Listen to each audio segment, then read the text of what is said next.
ఆ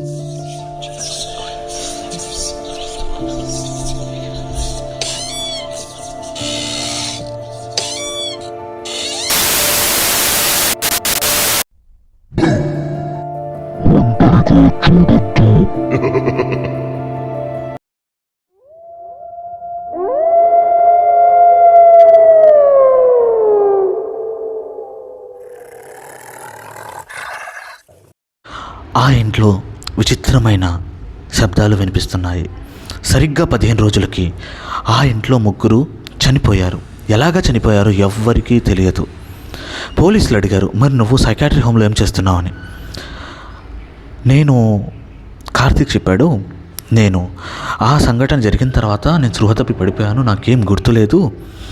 తర్వాత నాకు భయం, ఆందోళన, ఏదో తెలియని కంగారు మొదలైంది. అప్పుడు నేను ఒక సైకాట్రిస్ట్ని కన్సల్ట్ అయ్యాను. ఆ సైకాట్రిస్ట్ నాకు ఒక అబ్జర్వేషన్ హోమ్లో ఉండమని సలహా ఇచ్చారు. ట్రీట్మెంట్ తీసుకుంటున్నాను, కానీ నాకు ఆ రోజు ఏం జరిగిందో ఇప్పటి వరకు నాకు ఏం గుర్తులేదని చెప్పాడు. కొన్ని రోజుల తర్వాత సేమ్ టు సేమ్ డాగ్ ఒకరి బర్త్డే పార్టీలో వాళ్లకు కూడా గిఫ్ట్ లాగా వచ్చింది. కార్తీక్ చెప్పిన విధంగానే ఆ డాగ్ పోలీసులు గుర్తించారు. ఆ డాగ్ని పట్టుకొని పోలీసులు తీసుకువెళ్ళారు. సడన్గా కొద్దిగా దూరం వెళ్ళాక అది మాయమైంది. పోలీసులకు ఏం అర్థం కాలేదు. అది మాయమైన కొద్దిసేపటికే పోలీస్ జీప్కి ఒక లారీ యాక్సిడెంట్ చేసింది. అప్పటి నుంచి ఆ డాగ్ జోలికి ఎవరూ పోలేదు.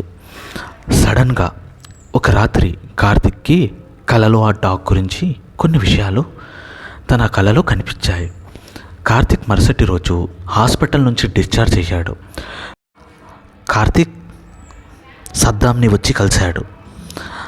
తనకు కలలో జరిగింది అంతా సద్దాంకి చెప్పాడు. తనకు కలలో కనిపించింది ఆ ఇంట్లో పెద్దగా ఒక కుక్క బొమ్మ ఉంది. కొంతమంది ఆ ఇంట్లో ఉన్నట్లు కనిపించారు.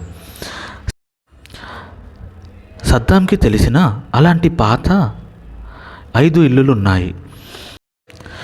సద్దాం, కార్తిక్, అశోక్ కలిసి ఆ ఇల్లు వెతకడానికి వెళ్ళారు. కొన్ని రోజుల తర్వాత ఊరి చివరన ఒక పాత ఇల్లు కనిపించింది. ఆ ఇంట్లో కార్తిక్కి కలలో కనిపించిన విధంగా ఒక పెద్ద కుక్క బొమ్మ ఉంది. తన కలలో కనిపించిన పెద్ద కుక్క బొమ్మ లాంటిది కనిపించింది. చూడగానే నిజంగా అది కుక్కలాగే ఉంది, కానీ అది ఒక బొమ్మ. ఆ బొమ్మ సడన్గా కదులుతుంది. అశోక్కి ఆ ఇంట్లో ఒక కీచైన్ దొరికింది. ఆ కుక్క కదలడంతో భయపడి వచ్చేశారు. కొన్ని రోజుల తర్వాత అశోక్ వాళ్ళ ఇంట్లో ఒక గిఫ్ట్ వచ్చింది. అందులో ఒక కుక్క బొమ్మ ఉంది. యాజ్ ఇట్ ఈస్ ఇలాంటిదే ఒక డాగ్ బొమ్మ ఉంది. సద్దాం కార్తిక్ని పిలిచాడు. అశోక్ చెప్పాడు, ఒక డాగ్ గిఫ్ట్గా వచ్చింది అని చెప్పాడు. కార్తిక్ అశోక్ ఇంట్లో కీచైన్ చూసి, ఇది నీకు ఎక్కడ దొరికింది అని చెప్పాడు. అశోక్ చెప్పాడు, మనం వెళ్ళిన ఇంట్లోనే నాకు దొరికిందన్నాడు. సద్దాం ఉండి ఆ కీచైన్ చూసి, అది కీచైన్ కాదు, ఒక లాకెట్ అని అన్నాడు. లాకెట్ లోపల ఒక లెటర్ ఉంది. అది అరబిక్ లాంగ్వేజ్లో ఉంది. దాని అర్థం రాసుకొని వచ్చాడు. అందులో ఆ లెటర్లో రాసి ఉంది, హర్మన్ ఇక్కడి నుంచి వెళ్ళిపో అని 3 సార్లు ఆ కుక్క చెవిలో చెప్పాలి అని ఉంది. ఇది అరబిక్లో చదివిన తర్వాత కుక్క మాయమైంది. సద్దాం ఆ రోజు కార్తిక్ని తీసుకొని ఆ పాత ఇంట్లో వెళ్ళాడు. ఆ పాత ఇంట్లో ఒక పుస్తకం ఉంది. ఆ పుస్తకంలో రాసి ఉంది, ఒక 70 ఏళ్ల క్రితం ఒక ఆంగ్లో ఇండియన్ వేటకు వెళ్ళినప్పుడు ఒక కుక్క దొరికింది.